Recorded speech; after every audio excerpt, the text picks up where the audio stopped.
नमस्कार मित्रों, आज हम हिंदी भाषा के एक छोटे से प्रकरण वर्ण और अक्षर में क्या अंतर है इस पर चर्चा करते हैं। तो आइए आज हम इस छोटे से टॉपिक को अच्छे तरीके से समझने की कोशिश करते हैं कि वर्ण और अक्षर में क्या अंतर है। ये हमारे प्रकरण का नाम है जिसे हम आज समझने वाले हैं, वर्ण एवं अक्षर में क्या अंतर है। तो चलिए मित्रों देखते हैं। सबसे पहले वर्ण की परिभाषा की हम बात करते हैं। वर्ण की जो परिभाषा है वो क्या है, तो वर्ण की परिभाषा है भाई भाषा की ऐसी इकाई जिसे और अधिक विभाजित नहीं किया जा सकता है वर्ण कहलाती है। जी हाँ मित्रों, भाषा की ऐसी इकाई जिसे और अधिक विभाजित नहीं किया जा सकता है वह क्या कहलाती है, वर्ण कहलाती है। क्या कहलाती है वह, वर्ण कहलाती है। चलिए हम इसको लॉक कर देते हैं। ये लीजिए, अब हम इसको साइड में कर देते हैं। तो हाँ, वर्ण की परिभाषा है भाषा की ऐसी इकाई जिसे और अधिक विभाजित नहीं किया जा सकता है वर्ण कहलाती है। इसी तरह जो परिभाषा विज्ञान में जो परमाणु की जो परिभाषा होती है वही हमारी हिंदी भाषा में वर्ण की परिभाषा है। परमाणु की परिभाषा आपने पढ़ी होगी कि पदार्थ का वह सूक्ष्मतम कण जिसे और अधिक विभाजित ना किया जा सकता हो पदार्थ कहलाता है। ठीक उसी प्रकार हिंदी भाषा में भाषा की वह सूक्ष्मतम इकाई जिसे और अधिक विभाजित ना किया जा सकता है वह वर्ण कहलाती है। चलिए हम आपको बता देते हैं कि किस प्रकार विभाजित नहीं किया जा सकता है। ये लीजिए आप, जैसे ये ले लीजिए, ए ले लीजिए, आपने ले लिया जी ए। अब ये ए जो है इसको हम आगे विभाजित नहीं कर सकते हैं क्योंकि ए अपने आप में मूल है, सूक्ष्म है, इसका आगे कोई विभाजन नहीं होगा, तो हम इसे वर्ण कह सकते हैं। ए क्या कोई भी स्वर हो हम उसका आगे विभाजन नहीं कर सकते हैं क्योंकि स्वर अपने आप में मूल होते हैं। ए हुआ, आ हुआ, ऊ हुआ, यानी स्वर सभी क्या होते हैं, वर्ण होते हैं। और क्यों होते हैं, क्योंकि हम इनका आगे विभाजन नहीं कर सकते हैं, ये अपने आप में मूल रूप में होते हैं। बात आती है व्यंजन वर्णों की। व्यंजन की जब बात आती है तो चलिए पहले से थोड़ा मिटा देते हैं।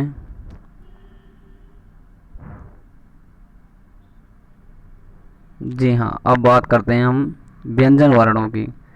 तो व्यंजन हुआ, जैसे व्यंजनों में पहला व्यंजन ले लो, क ले लिया। अब हम कहेंगे कि इसे आगे विभाजित किया जा सकता है या नहीं, तो इसको आगे विभाजित किया जा सकता है। क्यों किया जा सकता है, क्योंकि ये क जो है, ये क व्यंजन प्लस ए स्वर से मिलकर बना हुआ है। इन दोनों से मिलकर क्या बना है हमारा, ये भैया के वाला व्यंजन बना है। इसका मतलब है हम इस के को क्या कर सकते हैं, विभाजित कर सकते हैं। तो इसका मतलब क्या है, ये वर्ण नहीं है। वर्ण केवल वही होगा जिसको आगे हम क्या नहीं कर सकते हैं, विभाजित नहीं कर सकते हैं। कोई भी व्यंजन हो जो पूरा है उसे हम आगे विभाजित कर सकते हैं, इसलिए वो क्या नहीं होगा, वर्ण नहीं होगा। च हुआ, आप छ ले लो, आप और कोई ले लो, टे ले लो। इनमें क्या है, इनमें जो है ना स्वर मिला हुआ है। अगर मैं इनको हलंत कर देता हूँ, इसका मतलब है, हलंत करने का मतलब इनमें से जो ए स्वर जो छुपा हुआ था वो अब क्या है, निकल चुका है। अब ये अपने मूल रूप में आ चुके हैं। हलंत वर्णों को, हलंत व्यंजन वर्णों को अब हम आगे विभाजित नहीं कर सकते। जैसे ये च है तो अब हम इसके आगे विभाजित नहीं कर पाएंगे क्योंकि यह अपने मूल रूप में आ चुका है।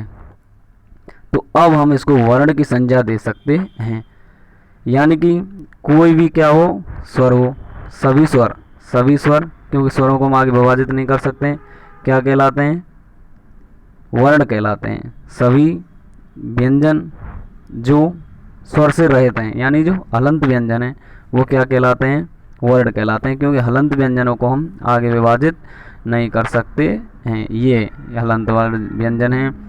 अगर कोई व्यंजन पूरा है, जैसे ले लिया हमने तय ले लिया, अब ये जो त है ना, इसमें क्या है कि ए मिला हुआ है, इस त में क्या मिला हुआ है, ए मिला हुआ है। तो इसको अब हम आगे विभाजित कर सकते हैं, यानी पूरा जो त है वो क्या नहीं होगा भाई, वो वर्ण नहीं कहला सकता, क्योंकि त को हम आगे इस तरह विभाजित कर सकते हैं, आधा त और ए। जी हाँ, अब ये जो पूरा वाला त है इसको हम वर्ण नहीं कहेंगे, ये आधा वाला जो त है इसको हम वर्ण कहेंगे, क्योंकि इसे अब हम आगे विभाजित नहीं कर सकते हैं।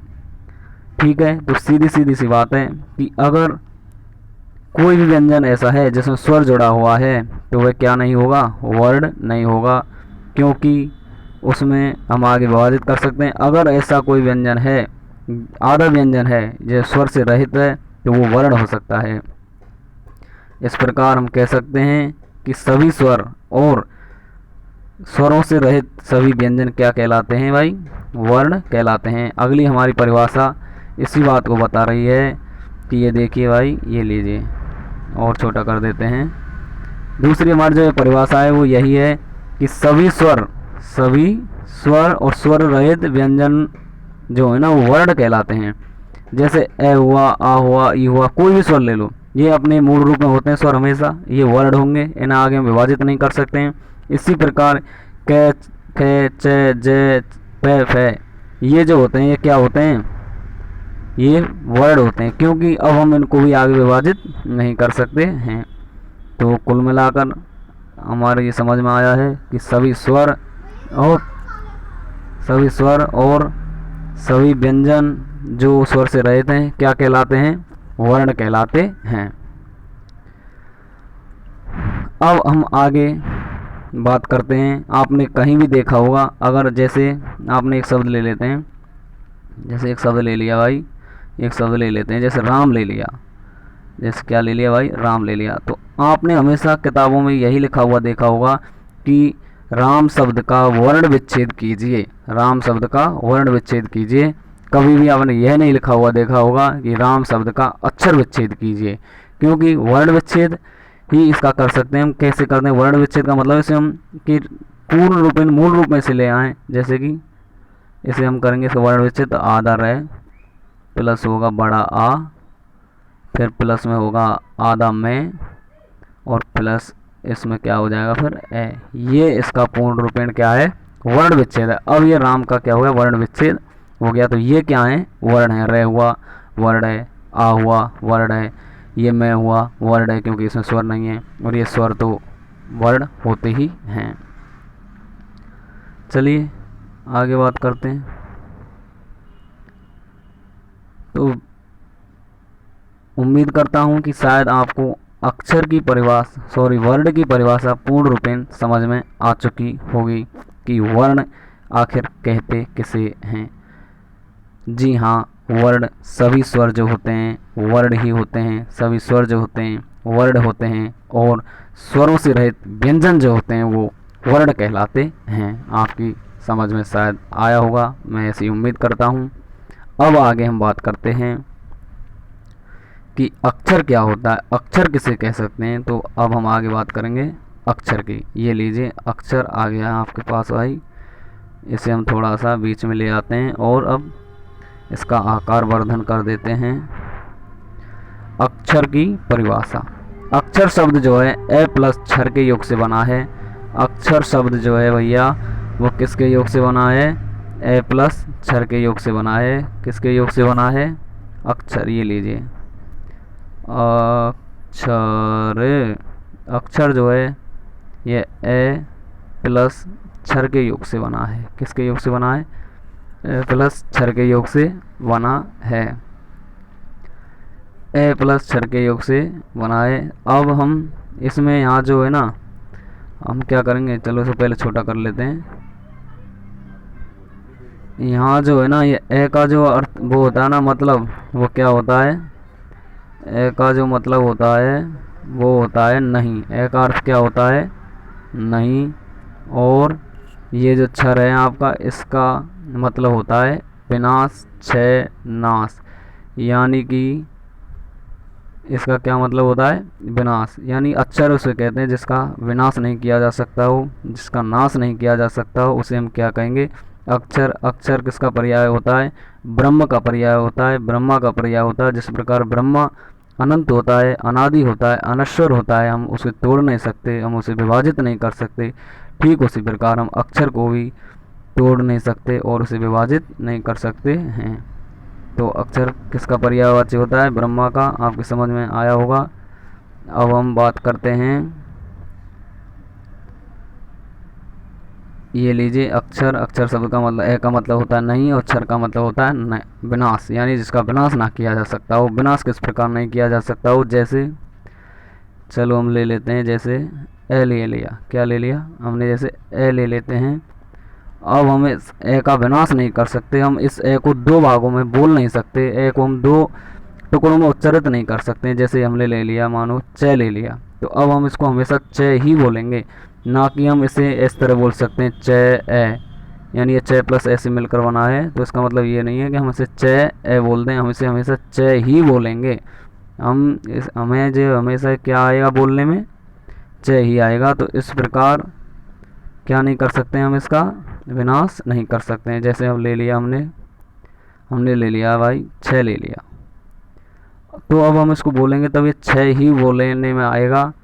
इसको हम इसको हम इस तरह नहीं बोल सकते इस प्रकार हम इसको नहीं बोलेंगे। इसको हम क्या बोलेंगे? एक साथ में छः ही बोलेंगे। तो इस प्रकार इसका यानी विनाश का मतलब यही है कि इसको हम विनाश नहीं कर सकते, तोड़ कर नहीं बोल सकते हैं। तो ये क्या हो गया भाई? अक्षर हो गया। इसे हम क्या कहते हैं? अक्षर कहते हैं। जैसे एक और शब्द ले लेते हैं पूरा हम, जैसे हमने ले लिया भाई, जैसे हम शब्द ले लेते हैं, जैसे हमने माना कि शब्द ले लिया अगला कमल, क्या ले लेते हैं हम? कमल। तो ये कमल जो है, अब हम इसको बोलेंगे तो किस प्रकार बोलेंगे? कमाले, ना कि हम इसको इस प्रकार हम इसको नहीं बोल सकते। ये हमें पूरा ही बोलना पड़ेगा कमाले। किस तरह बोलना पड़ेगा? पूरा ही बोलना पड़ेगा कमाले, ना कि हम इसे तो अक्षर का मतलब यही है, जिसका हम क्या नहीं कर सकते हैं? क्षय नहीं कर सकते हैं, नाश नहीं कर सकते हैं, जिसको हम टुकड़े में बोल नहीं सकते। एक सूक्ष्म मंत्र मैं आपको अभी बता देता हूँ। अक्षर जो होता है वो बोलने की बात करता है, यानी उसका हम बोलने में उसका हम विनाश नहीं कर सकते हैं। और वर्ण जो होता है वो लिखने की बात करता है, यानी कि जिसका हम लिखने में विनाश नहीं कर सकते हैं। तो अब हम बात करते हैं अक्षर कौन कौन से वर्ड जो होते हैं वो क्या होते हैं? अक्षर होते हैं। चलिए तो अक्षर की बात करते हैं। तो ये देखिए अक्षर क्या हैं। तो जैसे ए हुआ तुम्हारा, ए हो गया।